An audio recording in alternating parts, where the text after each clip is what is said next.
The stage is set at the Grange for an epic championship Sunday. After 2 thrilling rounds, Sam Horsfield, Abraham Answer, and Carlos Ortiz holds the lead. The winds are picking up, and this course is ready to test every part of their game. Will Fireballs GC and Majestics GC hold steady and take the title, or are we in for a dramatic Sunday shakeup? Buckle up, it's all coming your way right now at the Club 54 pre-round show. Welcome to the Club 54 pre-round show. I'm your host, Christian Crosby, joined by your favorite LIV golf analyst and my best friend forever, Jerry Fultz, and 3-time PGA Tour winner, 4 Aces champion, and absolute swag daddy, Pat Perez. I knew you would like that one. We have record-breaking attendance. It's a beautiful day for golf. Minus the wind, I guess. I'm waiting for it to warm up. And we've had a great round 2 yesterday. How are we feeling, guys? I'm in a great mood. I feel great. Fired up. Yeah, it's going to get a little warmer this afternoon. Pat, you're going to be comfortable out there on the golf course. It's going to be a lot more scoreable as well, which I think is going to be great for these fans. And the way that the starting holes work out, Rippers, I fully expect to make an early run with the amount of par 5s they play early, and that's going to get these fans fully invested. We're going to jump into all of that and more, but Pat, let's talk to you for a second. It's been your 2nd week on the job as a LIV golf broadcaster. I just want to check in and see how you're doing. How's it been for you? I didn't think I'd make the 2 weeks, to be honest with you. I keep waiting for a text. Nobody did. Yeah, I keep waiting for a text every night. Hey, it's been great, but thanks, but take off. But no, it's been fun. The team is incredible. Everybody has helped me tremendously get to be more comfortable. This is my 6th day doing it now, and I've had a blast. I really have. I've had fun with the fans, the players, the team. It has been an amazing experience. You know, in my career that dates back to the Stone Ages, I've had to kind of show the ropes to a great many people who wanted to get into TV as former players. The one thing they always struggle with, always have struggled with, is interviews. Sometimes they're just plain tragic. You've done none tragic thus far. And then on just your 5th day on the job, you did one of the best interviews, I think, from even a trained interviewer would want to do, and that was yesterday with Abraham Answer. Phenomenal plan. Thanks, bro. Appreciate that. What was your game plan you knew the conditions were going to be tough. What was the game plan coming in today? Just stayed patient and hitting as many greens as possible. I knew the putter was feeling good. I love these putting surfaces are incredible, and I have a lot of confidence when the greens are rolling nice and firm and fast. So I just try to put the ball in play, don't get in too much trouble, because you can make a lot of bogeys out here, especially with this wind, and I was able to do that. You play so much different than the other 2 guys you play with. They hit it high, they hit it a mile. You're more of a crafty type player. I'm assuming you love kind of a course like this. I love this kind of golf. Definitely not bomber's paradise. As you can tell, I'm not gifted with a ton of distance, but I love to move the ball around and play with my trajectory, and I love that. In Australian golf, you can do that. You have multiple types of ways to get the ball in the hole, and I truly enjoy that. That's why I feel like I've played good in the past here, and I have a lot of confidence playing here. I agree. Game plan tomorrow? Same, just blinders on, hit the fairway, hit the green, and if not, just minimize the big mistakes and make some putts. Do what you do. Look great. Thanks, brother. Appreciate it. See you, bro. Thank you, Pat. So relaxed, so comfortable. People at home have no idea how hard it is, from spending your entire career now at 48 years old answering questions, answering a lot of questions, to asking them. That was so impressive. I appreciate it. But Abe he's awesome. He's great. I've known these guys for a long time, but it is hard to stand there and ask them questions, because I know the answers, because I've been watching them all day, but then to ask them kind of what I've seen. But they've all been great. Like I said, all the players have been so helpful, and they've all asked me all in different ways. Hey, how's it going? Have you screwed it up yet, or what's going on? They give me a little bit of heat, but it really has. It's been fun, and these guys have really taken to me doing it. So absolute natural. Well, as me and all my boys say, you're killing it, bro. Keep it up. All right, let's take a look at the leaderboards. We'll start with the individual leaderboard from yesterday. Sam Horsfield, Abraham Answer, and Carlos Ortiz at the top of the individual leaderboard, 9 under. Jerry, thoughts on this leaderboard? I fully expect the winner to come out of that final 3-ball because they're playing consistent, solid, and flighted golf ball golf, which you need to do around here. Now, the wind being down today is going to give a few more guys a chance, but when you have 3 guys bunched up at the top, all playing as solidly as they have, I expect the winner to come out of that group. Now, my question is, who's been playing the most sustainable golf this week versus who's just riding a hot streak that might not last? You know, that's a great question. It's a really hard one to answer. I think the most sustainable golf has been probably Horsfield, with his way of plodding around the course, not taking a lot of chances, playing for the center of the greens. He's #1 in putting, but he's not making a lot of bombs. He's just making all those short ones you're supposed to make to keep around healthy. I think the one perhaps riding a hot streak, and it all comes down to the putter, Carlos Ortiz made over 200 feet of putts the first day. He made a lot of solid putts yesterday, including a couple long ones. That typically can last for a week. It normally doesn't, but it never lasts long term, unless, of course, you're somebody named Cam Smith. So I think that would be the hot putter you can't rely on to win. Something we have to mention here, as that team leaderboard was up, Majestics GC at the very top of the team leaderboard going into the final round. This is their first time as a team doing that in LIV history. How incredible is that, first and foremost? But can they keep this up today? I believe they keep it up. I mean, between the 3 captains, you've got 23 Ryder Cups. Okay, so, and you have roughly 800 tournaments between all of them. They all know each other so well. They've all played together. This is nothing new for them. Now, Sam, he's been in the lead, so he's in a different position. The other boys are going to be chasing. I think they can, you know, I think they're going to play well. The conditions are much easier. I expect them to, you know, play better. But there are some great teams right on their heels. That is right on their heels. heels. 2 superstar teams right behind them, so it's going to be a dogfight till the end. Well, we're going to do a deeper dive into that topic, but first, let's take a look back at how we even got here. Here's a look back at day 2.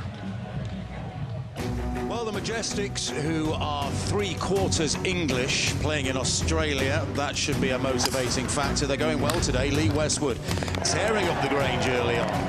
Majestics have climbed to 6th place. Majestics are into a tie for 3rd. Amazing. You know, I know the guys have been working really hard. You know, I think we have a little sort of a chip on our shoulder as a team. You know, we've definitely underperformed. The Majestics, well, can they get on the podium after 31 events? Horsfield putted from off the green. This was his 4th at 14. Oh, easy par.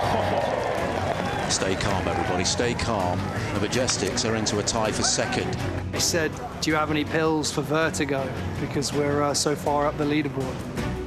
I think everyone's really excited about the possibility of, hence I say win it tomorrow. That's the goal. Abraham Anser can tie the lead once more. Perfecto. Ese es el palo perfecto. Abraham Anser. Me gusta right at it.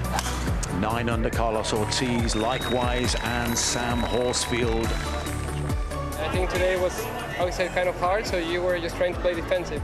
Scores were up and down, which is awesome, but you're also like, all right, let's keep it together. But no, it was a great day. It's going to be a thrilling finale. And dare I say, here in Australia, the team that consists of 3 Englishmen actually statistically has a really good chance today, Pat. They really do. Yeah. No, they really do. I'm looking forward to watching it. I know they're excited to play, and they are ready. 31 events. 31 events without a podium. We only play 14 a year. Exactly. Yeah. It's crazy. Well, should be exciting to see. I'm going to check in with you guys on what you're watching for outside of that. But first, let's check in with Dom and Sue-Ann and see what are they watching for today on Championship Sunday. Something we've talked about all week is how difficult the Grange is playing, especially with the windy conditions. Well, today it's less windy, but in terms of the team competition, I'll go all the way down to Ripper GC to have a chance, because on a tough golf course like this, you're not going to have a blowout where a team's going to go really low on a Sunday. I think everybody's going to be right around there. A couple of players are going to go decently low. So you're going to see a lot of fluctuation in that team format, but it also depends on where the players are starting. That's going to be key for the teams. And that's exactly why the Majestics, I think, have the best chance to win this team event for the first time, because they got 3 players who are so experienced in playing in tough conditions. You know, Stenson, Westwood, and Poulter have played so much golf on links courses, which is reminiscent to this course. And Sam Horsfield is playing well. If they play steady golf and use their experience, they're in with a shout today. Majestics GC have an opportunity to see that podium for the first time since 2022, but they would do that on Ripper GC territory. Do we have a little rivalry brewing? I don't know. Let's see. The English and the Aussies The Australia-England is a natural rivalry. And you look across sports, and we've got a good rivalry there between Australia and England. They just want to beat us and not really anyone else. We've gone toe-to-toe with them. I don't think so. We've had it on top of them so far. I don't think there's anything with the Majestics. Could be a little hostile at times. Kind of some talk back and forth. If you look at LIV and you look at the Majestics versus the Rippers, I think it's going a little bit like the Ashes is at the moment. I think we're taking the upper hand pretty comfortably. Hopefully we can get that rivalry going with the Majestics. Rippers, you. If you want to go, let's go. I know you won it last year, but we're going to beat you this year. Should be exciting to see the Rippers out here in their hometown doing their thing, but the Majestics GC, you can't help but want to root for those guys considering their storyline. I don't know. What do you think? Pat, you got this face on. You got a look on your face right now, like you want to say something. I'm not really rooting for anybody. I've got Legion win the whole thing. Yeah, so. That's what that face was. Yeah, no, it's to think it's a rivalry in LIV golf. There's no stats to prove it. No, there's not. They haven't had a podium in 31 events. Rippers have quite a few, including a win here last year. And they're team champion. Yeah, they're team champion. Yeah, it's their team champion from last year. So they got all the bragging rights right now, but nothing would feel better to that team of all Europeans and 3 Englishmen than leaving Australia with their first team title. That would be so cool. That I don't know how they're traveling home, but it's going to be fun. We all love a heated competition, though, between 2 teams. So I'm all about the rivalry narrative. That works for me, Jerry. It's going to be More fun. to come here on Club 54 pre-round show.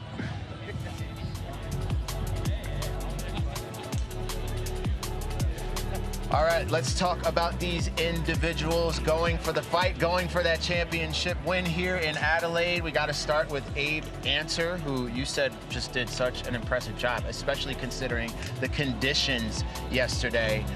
Tell me what is working so well for Abe Answer here. Well, he keeps the ball out of the wind. He plays to his strengths because he doesn't overpower a golf course, as you heard in that interview with Pat. And he's pretty darn nifty around the greens. The second shot he hit into 18 yesterday, there's probably 3 guys in the field who would have tried it, and not many would have pulled it off. He missed the putt from about 5 feet, but it was an incredible shot. Same place, next group, Carlos Ortiz didn't even try it. He laid up over the side, chipped it basically sideways to 20 feet on the green. That's pretty good. Ortiz has the hot putter right now. Will that last? He also has the best flighting of the golf ball by technique of anybody. And Horsfield, I mean, my goodness, the guy's just playing solid. Everybody, based on his wins on the DP World Tour before he joined LIV, everybody knew this was possible. It wouldn't be a surprise at all if he won, but he just hasn't had the track record within LIV to be able to have that experience and that confidence yet. But you get it somehow. You have to get it somehow. Let's talk a little bit more about Carlos Ortiz. It may be tough out there today with the winds. If his irons aren't sharp today, can his short game save him under final round pressure? What do you think? I think so. I think they're all going to have to be on their game to win today. You know, with the wind being down, the course being more scoreable, you're also going to have guys that are coming up the leaderboard that if they get closer to him, that's going to create a little more pressure. You know, I do believe I've got an answer winning the tournament myself, but Carlos obviously has the game to do it. He hits it a long way. He can flight the shots down. All the Torquay team can flight the ball down better than any other team. And I expect Carlos to be in there. Yeah, what you don't see in those stats right there, he is first in fairways hit this week. First in fairways hit, 7th in greens in regulation. Carlos or Abraham Answer, just the opposite. 7th in fairways hit, but first in greens in regulation. Those are old school stats. Those aren't strokes gained, but they're hugely important in a ball striker's paradise like this, where distance isn't required. Who's out of the 2? Whose game complements heavy wins on a course like this? Is it the scrambler in Ortiz, or is it the ball striker in Answer? I've got Answer. I've got Answer winning. I watched him play 18 holes yesterday. He got around the course beautifully. He plotted his way around. He hit it where he was supposed to, and then he post shots were where you were supposed to miss them, and he putted great. You know, I'm not taking anything away from the other 2 guys, but I have Answer getting himself around 18 holes and being right at the end. Only time will tell. We just got some word in. Rachel is live on the range right now by Carlos Ortiz. Rachel, talk to us. What's going on? Hello, Christian. I mean, I would be Carlos Ortiz, but he's gone for lunch. But he's coming back. But we're in front of Torquay. But he has the same coach as Neiman, Ido Miguel, so they swing it very similar. Absolute artists. Rachel, Christian just asked the question is who has the game to play well in the wind. And there's something I really have noticed through the years, and especially these last 2 days, about Carlos Ortiz from a technique standpoint, why he is so well suited to playing great in the wind. And it's simply that firm-handed approach through impact, very stiff-handed, firm-handed, no flip of the hands whatsoever on his controlled iron shots, keeps that face very square for a long time. That does two things, in my opinion. It, number one, makes the line of play easier to control, your direction easier to control, but it also, because there's less hands through impact, allows him to be able to impart less spin to the ball, and spin in the wind is an absolute killer. What are your thoughts? Definitely. Well, he won in Houston earlier in the year, and he definitely had that flatter ball flight, especially with the driver, so it's going to release. And you talk about that firm wrist at impact. He literally, the club face is square, which is so important. If you can do that, then you can move your body well through the ball. And also swing speed. He doesn't swing it as quick, which reduces the spin. So those two components means he's great in the wind. Now, with the lack of punishing winds today, as though we had yesterday, the guys who hit a little higher are going to have a better chance to get a few shots close to some of these greens that are just getting firmer and firmer as the day goes on. Anybody in the contention that you think fits that mold to maybe make a run at them? I'm asking you to put your analyst hat on now. I think it's going to open up completely. As Herbie said earlier, the par fives are now reachable. I really like Brooks. He's actually just here over my shoulder, but he's sitting it so good at the moment. Ricky said he's dialed in, working hard with Pete Cowan. So I think someone like that, or even a Bryson, if he can get those par fives in too, it really brings the field together. Well, thank you so much, Rachel, for all of that insight. You do a phenomenal job, as always. And Jerry, I know, Jerry, you got to get out of here soon, but before you do, final thoughts as we head into Championship Sunday. I think Rachel's right. I fully expect to see at least one, maybe more of those superstars to make an early run and teases. It's not so much about how many shots they're back. It's the fact that there's three guys they have to beat. To think all three are going to falter is a stretch, so I still think that winner's coming out of that final three ball. Jerry, you usually would have already left by now. Are you sure you still have a job over there? I got a really fast cart driver over there. We just plow through. But are you sure you even have a job anymore? No, because there's something that was floating around online. You might be out of a job after I've seen this. I don't know if you saw this online yesterday, Jerry. Take a look. A little subdued early, the crowd at 12, and then it just gets a little more encouraging, shall we say, as the day goes on. Oh, goodness me! Patrick Reed, you little beauty! Well, that didn't take long. A classic from the Shipmates. Two brothers from Australia with millions of views online. I think that was a pretty good reenactment. Yeah, I think only the three of us. On the ground. I know, that was fantastic. Sometimes I feel like I'm going to have to do that to Arlo. Like he's going to blow a gasket. He gets so wound up when moments like that happen. But that's, I think, hilarious to our entire team to be able to enjoy. So thank them for that. Love it. Shout out to the Shipmates. Jerry, thank you so much. As always, Pat, you're not going anywhere. Stay right here. We're going to toss it over to our boys in the booth, David and Arlo. What's up? You know you've arrived when you get the Shipmates treatment, don't you? Yeah, it's like getting to the Muppet Show. You've made it. And the guy being given CPR in the background added to the comedy. Well done, guys. It's an honor to be spoofed by you. Today, three men tied on 9 under par. They will be grouped together going off at the first tee, last in our staggered shotgun start. But beneath them, the way this course has been playing and the conditions, it could yet be volatile. Who can you see challenging outside of that top three? Well, last week we had Moronk, who was a couple of shots in front, you know, and you felt that, you know, he could easily be caught. In fact, he got as far as 4 in front and was caught in the back 9. With 3 in front at 9 under, it's less likely, but you've got Neiman and Rahm there, who are respectively 3 and 4 back. And on this golf course that's so fraught with danger, you know, you can run up a number at any time. You just never know. Well, the Poms are behind the Majestics. They lead by 1 in the team competition. No podiums in 31 events. Boy, would they love to win on Australian soil. And there's that beautiful Grange Golf Club. We're looking for record attendance in our final day. It's been about 35,000 people joining us each and every day, and the energy has not disappointed.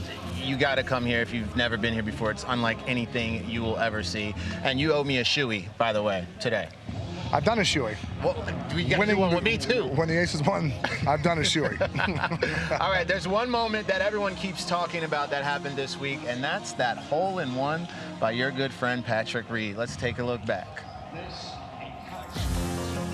You know, right when I hit it, I knew it was going to be really good. Didn't know it was going to go ahead and no. And, you know, I guess I just started the party really early for everybody. Patrick Reed played with the crowd, about to tee off at the watering hole.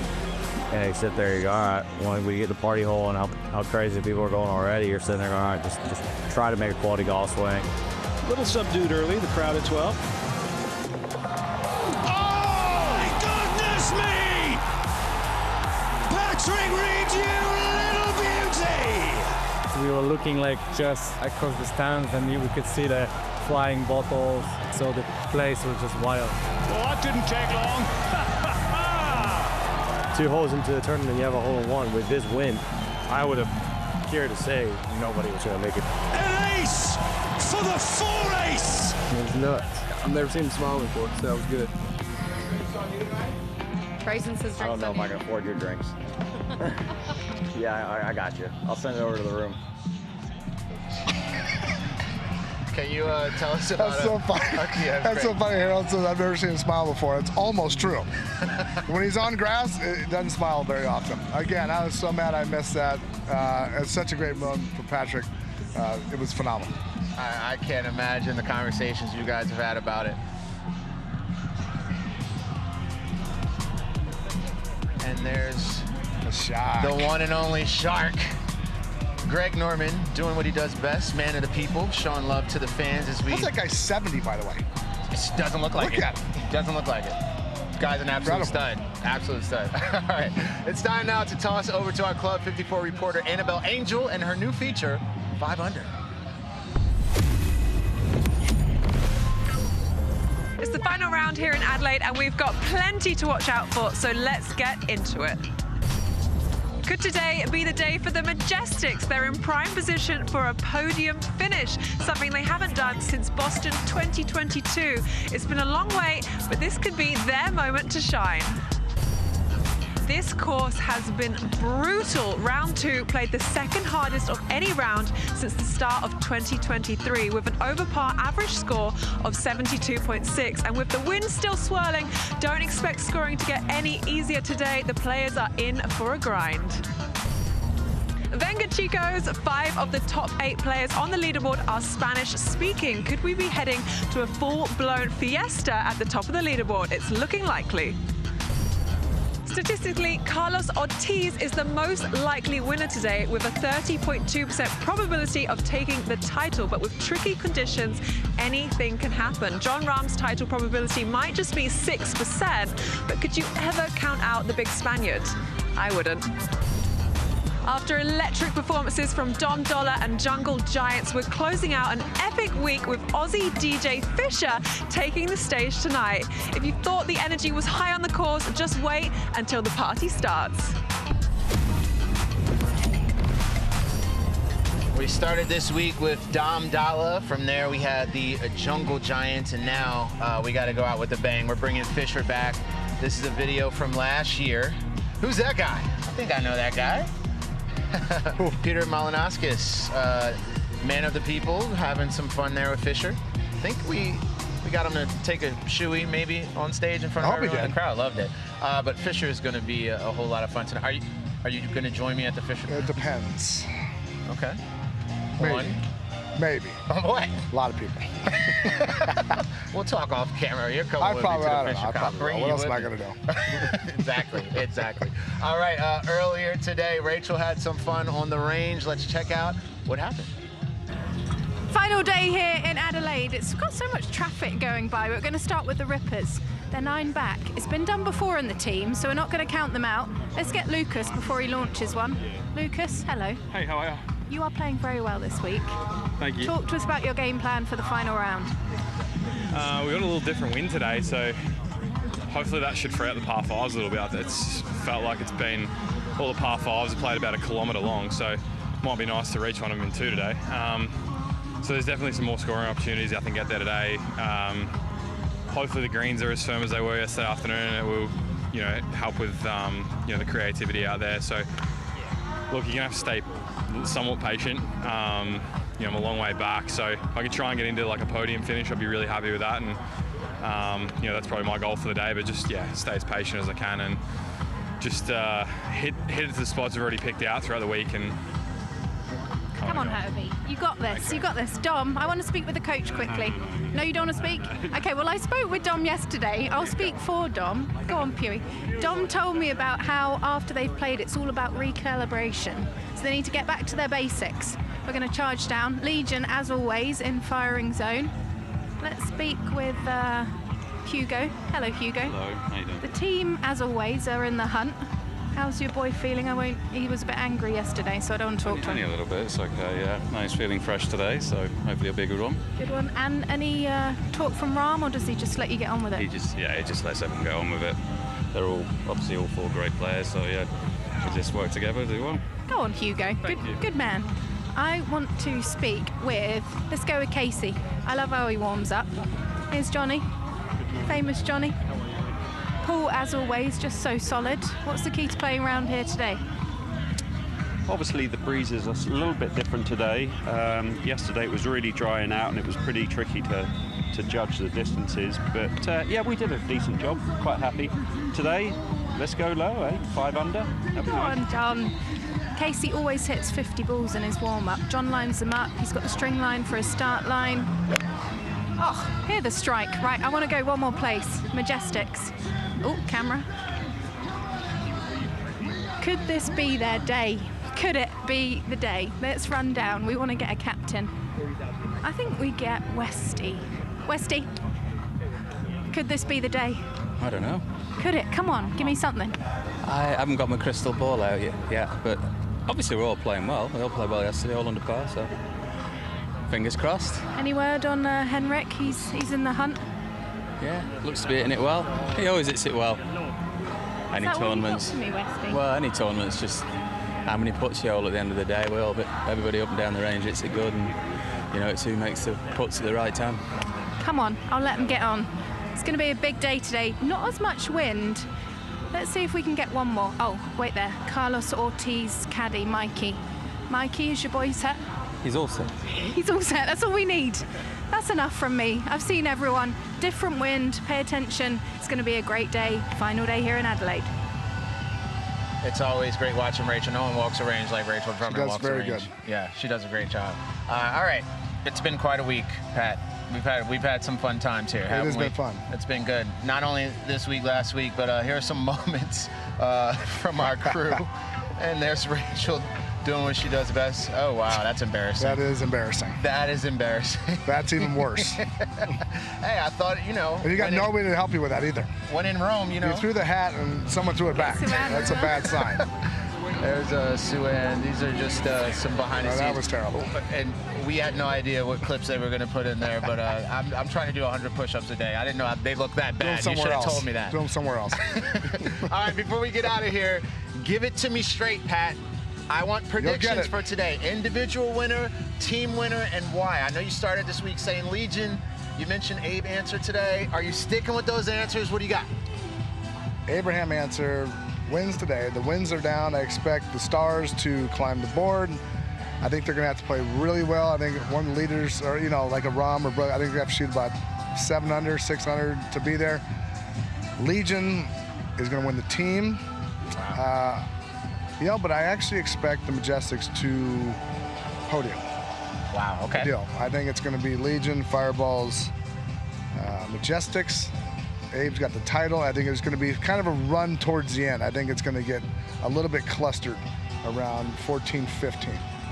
Okay. And if I knew that, I don't know what else to do. So we're going with Legion 13 and Abraham answer. Final answer. I think it's going to be a battle for team and individual towards the end. There you have it.